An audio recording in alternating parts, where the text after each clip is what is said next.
ሚስት አገባ ሚዲያ ላይ ፖስታል፣ ልጅ ወለደ ሚዲያ ላይ ፖስታል፣ መኪና ገዛ ሚዲያ ላይ ፖስታል፣ ምግብ ቤት ገብቶ ምግብ አዘዘ ሚዲያ ላይ ፖስታል። ምን ይሁን? አንዳንዴ ቤቢ ሻወር እያሉ ሚዲያ ላይ ፖስቱልናል። አንዳንዴ ሚስቴን አፈቅራታለሁ ወዳታለሁ ህይወቴ ናት እያሉ ሚዲያ ላይ ለጥፉልናል። እሺ ምን እናርግኛ? ምን ይሁን? እዛ ምንድነው ፋይዳው? ይዞ የሚመጣው ግብአት ምንድነው? ጉዳት ብቻ ነው የሚመጣው። ያ ሐቢቢ እዛ ሚዲያ ላይ ያንተን ኒዕማ የሚያየው በሙሉ ሶስት ሰዎች ናቸው። አንደኛ አንተን አንቺን የሚወድ ባረከላሁ ለክ ወባረከላሁ ፊክ የሚል፣ ሁለተኛው ሐሲድ ነው ጥፋትህን የሚመኝ ነው። ሶስተኛው አንተ ጋር ያለው ኒዕማ እሱ ጋር ስላሌለ የሚቀና ነው ያለው ሳያስብ።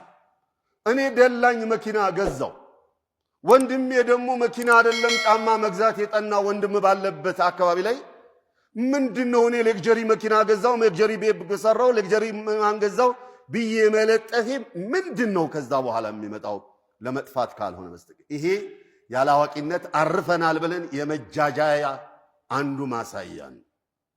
ሚስቱ ወለደች፣ ከሐኪም ቤት ይዞ ሲመጣ ሌክጀሪ መኪና ገዛው ብሎ ቪዲዮ ላይ እሺ ምን ይሁን? ሚስቱ ወልዳ እኮ ሐቢቢ አንተ ሌክጀሪ መኪና ገዝተ ሚዲያ ላይ ለጥፋል ስለሰጣት። ሚስቱ ወልዳ እኮ ዱቄት ገዝቶ የሚያጎርሳትን ያጣ ማህበረሰብ ያለበት ነው። ቤቢ ሻወር ብላችሁ ኬክ ትቆርጣላችሁ እህቶች።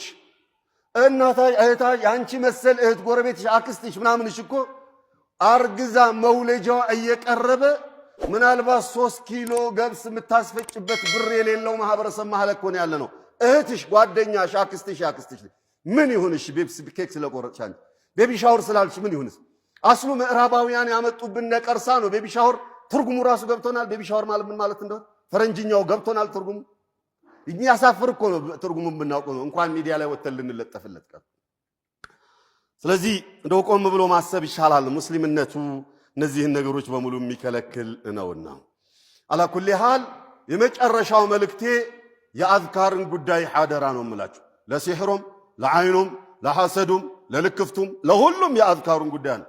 አዝካሩ ሰባሂ ወልመሳ ሳሊህ አልዑሰይሚን ረሕመቱላሂ ዐለይህ እንዳሉት ከያዕጁጅ ወማዕጁጅ ግንብ አዝካሩ ሰባሂ ወልመሳ ለእኛ ለመጠበቅ እሱ ይበልጣል አሉ ነቢዩ ሰለዋቱ ረቢ ወሰላሙሁ ዐለይህ። አንድ ሰው ከቤት ሲወጣ ቢስሚላህ ተወከልቱ ዐለላህ ላ ሐውለ ወላ ቁወተ ኢላ ቢላህ ብሎ የወጣ እንደሆነ ኩፊተ ወሁዲተ ወውቂተ ተብሎ ይባላል። መላኢካዎች ያውጁለታል። ተመራህ መልካሙን ነገር ለመናገር ተጠበቅ፣ ተበቃህ፣ አንተን ቀኑን ሙሉ ጉዳት ምንም አይነት ጉዳት አይደርስብህም ተብሎ ይታወጃል አሉ። እኽዋን አንድ ዳኢ ታዋቂ የገሌ ብላችሁ የሚታወቅ ዳኢ በአጋጣሚ ሲህር ገጠመው። ጭንቅሳ ነግሬያችሁ ላቁ። ሲህር ውስጥ ገባና ሩቃ እየተደረገ ነው ነበርኩ እኔም። እንዴት ይሄ ሰው ዳኢ ማዕሩፍ ሼኽ ሙዓልም ደርስ እንዴት ሲህር እሱ ጋር አለው ራቂ። እኔ እሱ ጋር ተልኬ መጥቼ ያ ጀማዓ አጢኑልኝ 2 ወር ሙሉ ደጅ ላይ ጠበቅኩት። ቤቱ መስጂድ አጠገብ ነበር። አዛን በተባለ ቁጥር እየተቃጠልኩ ጉዳይ የመጣሁበትን ለማሳካት ደጅ ላይ 2 ወር ሙሉ ጠበቅኩት አለ። ከዛስ ለምን ሲል ሁሌ በአዝካር ስለሚወጣ ሊይዘው አልቻልኩ። አዝካሩ ሰባህ ወልመሳ ሲወጣ ሲገባ ዚክራል አልቻልኩም ሊይዘው። ከዕለታት አንድ ቀን ከቤተሰብ ጋር ተጣልቶ ከቤት ውልቅ ሲል ምንም ዚክር ሳይል አገኘሁታል።